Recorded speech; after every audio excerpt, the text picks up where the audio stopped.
Okay, I just started recording. All right. Well, thank you all for joining me today as we discuss how to create a compelling resume. Um, I'm just going to go ahead and cover some of the main topics. And if you would like to raise your hand and let me know how comfortable you are with your resume. So if you're very comfortable, raise your hand.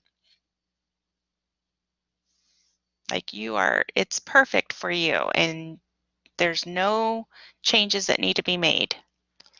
Okay, and great, thank you. And if you're feeling, my resume's okay, I mean, it could be better, it could be tweaked, go ahead and raise your hand. Okay, thank you. All right, and how about those of you who are just not happy with your resume whatsoever? It's like, I'd rather just throw it in the garbage. Nobody? Okay, well, that's good. So no matter where you are with your resume, it's okay. Some of you may be very happy with it and feel like you don't really need to tweak too much of it, although you do want to tweak it when you're applying for a specific job. Um, and then, those of you who feel like you need to work a little bit on it, that's okay too. And then those of you who are like, I just really need to start from ground zero, that's what we're here for. So Career and Transfer Services can always be there for you to help you build your resume if you need it. So all you have to do is give us a call, and at the end of this presentation, I am going to share our contact information so you can schedule an appointment to see us. So let's talk about what a resume is. And basically, it is you on paper. It is just a snapshot of you with your skills, your education, and your experience. We try to keep it to 1 to 2 pages so that there's not so much information you get pushed aside, because employers want to look at uh, at a short version of what you have to offer, just to see that you're qualified for the position you are applying for. Some basic rules that we want to cover is to make sure that your resume is free of any spelling errors. If you have errors on your resume, it may indicate that you're not paying attention to detail, and you may end up making errors on the job. So make sure that you have looked over your resume and don't have any errors, especially spelling errors. Also, your grammar, you want to make sure that you're using correct grammar on your resume, because sometimes you may have a position where you're going to need to speak to others, whether they're inside or outside clients. And if you're going to use poor grammar on your resume, that might indicate that you may use poor grammar when you're speaking on a professional level. So make sure that your grammar is proper. Also, you want to make sure that your format is consistent. So you want to make sure you're using the same font style throughout your resume. You don't want to use colors, too many colors. Black is the safest. And your font sizes should be consistent as well. And so sometimes you might want to use a larger font size for your name, and then a smaller font size for your titles, and then maybe even a smaller font size for the bullets that you're going to put in there. And we'll talk about that as we go through the presentation. Okay, so here is a sample resume, and this may look a little bit busy to you, but that's okay. It's just the information that is most common on a resume. It doesn't mean that this is the way yours is going to look.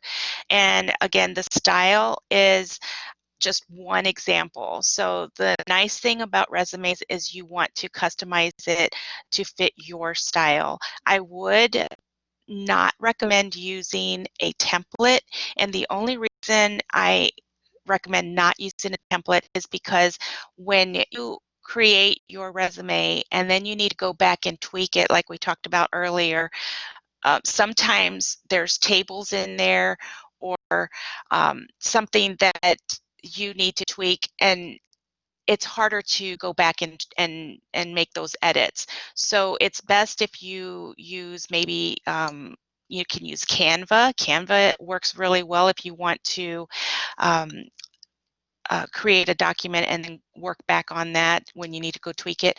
Or in this case, the one that you're looking at here on the screen was made in Microsoft Word.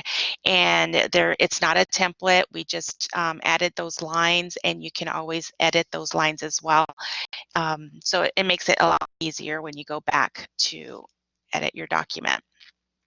And we're going to go ahead and talk about each section in more detail. Okay, so for your header, you want to include your first name and your last name, and this is where I was mentioning that font size. I probably would stick to about a 22-point font. I wouldn't go any larger than a 24. And once you get your document fixed and prepared, you can always go back and make adjustments on your font sizes. It just depends on how much information you have that you need to include. So don't worry too much about making it a firm 22-point font, because you can always go back and change that. You also want to include your phone number and your email address, and make sure that your email address is a professional email address. You don't want to get any too fancy with any slang or any cutesy type emails, because this is a professional document and you want to appear professional at all times. You can include your address if you want to. I personally do not include my address on my resume because I don't want anybody making any judgments on where I live. I mean, it could work for you, it could work against you. So I just leave my address off my resume. Um, you also, if you have a LinkedIn account, you can add that to your document. Or if you have a portfolio link, I know some of the programs here at Owens have the instructors require students to create a portfolio, so you can include that. And if you decide to include any social media on your links on your resume, make sure that they're professional. You don't want to put your personal, private Facebook account or Instagram on there if it's not made for professional purposes. Objective statements are the thing of the past. We're now seeing more professional summaries.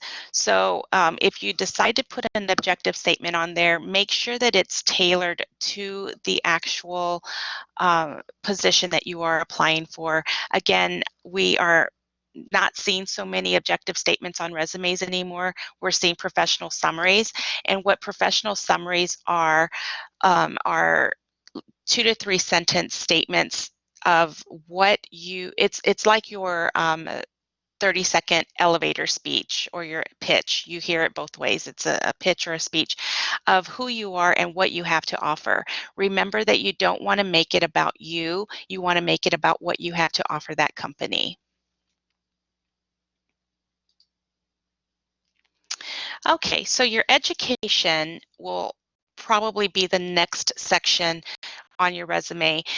Once you have enough employment history to back up the position that you're applying for, that would probably be next. But if you're a fresh graduate or still a college student, your education will probably be the next thing on your resume. You do want to list it in reverse chronological order, which means most recent education first. Include the school name, so in this case, Owens Community College, the city, and the state, and you can include the dates of your education. Once you have, again, a few years of employment history under your belt, you don't have to include your dates anymore.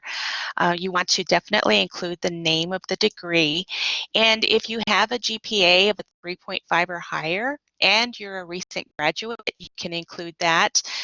Again, just like with the dates, once you have employment history and experience, you don't need to include your GPA. All right, so for work experience, well, what counts?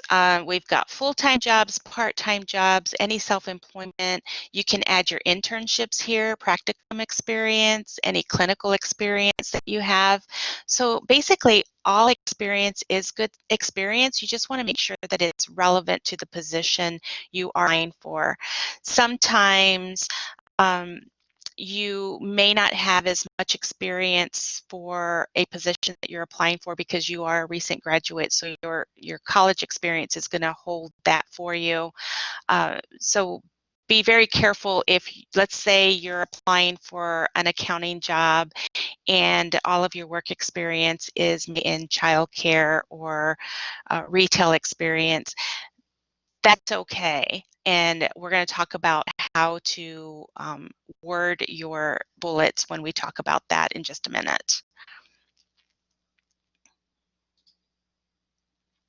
Okay, so similar to your education, you're going to include the company name, the city and the state, your dates of employment, and month and year is good enough. And definitely bullet point your tasks, and we'll talk about that in just a moment. And if you have any gaps in employment, be prepared to explain that if they ask. Okay, so your bullet points are one line, and they're usually a phrase. They're not complete sentences. So the average is probably 3 to 5 per entry per work experience. You always want to start with an action word. So I mentioned that you're not using complete sentences. So you will want to use an action word. And we have on our website a list of action words that we can use. And I will share that with the TRIO staff so that they can share it with you if you should need it. You always want to look for the keywords that are in the job description and put those in your bullets. So if somebody is looking for somebody who has strong analytical skills, you're going to use the word analytical in your resume, or the word analyze in your resume. Anytime you can use numbers or percentages, increases or decreases, you want to put that in there too to quantify your experience. So here's an example. Um, you want to include what you did, how you did it, what the result was, and what the purpose was. So the example is operated a cash register with 100% accuracy, processed $2,000 in sales per week. So you notice that these are phrases. These are not complete sentences. So never include the word I, we, he, she, it, they. Don't use those pronouns in your resume. All right, so we've got certifications, licensures, and skills. And if you have any certifications in software or CPR, anything like that, you can list that here. If you speak any languages other than your native language, you can add that here as well. Any personality traits. You can also highlight anything that you think is going to get you noticed. If you decide to use your Strength Finders results in the skills section, make sure that you are tying it into the position that you're applying for. Okay, the one thing that you don't want to do is to use qualifiers. So let's say that you have just some experience with QuickBooks. You don't want to say I have or some experience, because that's going to limit you with your skills. And if you do have very little experience in something, it's better to just leave it off, because you don't want to inflate your resume. You will get it will catch up to you if you do that. So any accomplishments that you have, you can include here. If you are a recent high school graduate as well, it's okay to put these accomplishments in here. But again, once you gain some work experience and your college education, you'll want to leave those off. They're not as valued as if you were to accomplish these during your adult years.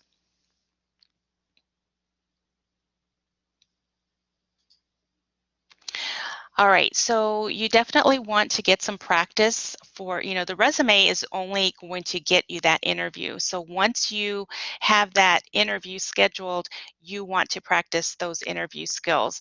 And we have the Internship and Career Corner series.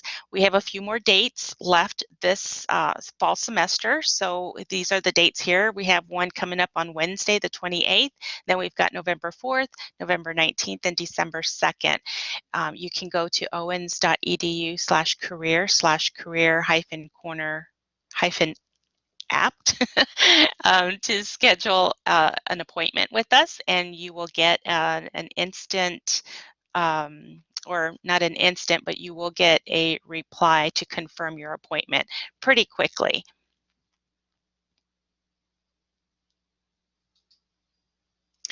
We also have the professional interview experience and networking event. We call this PI for short. This is going to be on November 12th, and we are going to have it online. This is another opportunity for you to practice your interview skills. So we have 2 interviews, mock interviews set up, and we have an 11 o'clock session, and then we have a 12, well, it's a 1 o'clock session. And in between the 2 sessions, we are going to have a really informative um, presentation on networking skills. So the power of networking is the presentation that you would want to tune in for. It's going to be very beneficial, and normally in a face-to-face PI experience, you would have a face-to-face networking experience, but because of COVID, we're doing this online, so we're going to do a presentation instead. So here's the website here if you want to register for that. We also have a job fair. So with your resume, and if you're looking for work, we have a job fair coming up on Tuesday, November 17th. This is going to be through College Central Network. And if you need more information about that, you can contact us, and I'll give you the contact information here in a few minutes. That's going to be from 9 to 4. And let's see. We've had a couple of workshops already that have passed, but the next one is another networking information session on Wednesday, November 4th at 3 o'clock. So you can just click on that link at owens.edu/networking, and you can join that event. Okay, so again, the job fair is going to be held November 17th from 9 to 4, and you do have to register through College Central Network. If at any time you would like to see us and get your resume reviewed or practice a mock interview session or anything else that's related to career services, we are here to help. So you can always call us at 567-661-2387. 567-661-2387. You can always email us at careerservices@owens.edu, or if you want to schedule an appointment using our appointment request form, you can do the owens.edu/career/appointment, and we will get you on the calendar. So I want to thank you for your time. And again, my name is Renee Downauer. I am the career advisor for the School of Business, but I can help if you are in any other school. We all work together here. So thank you for your time, and have a great day.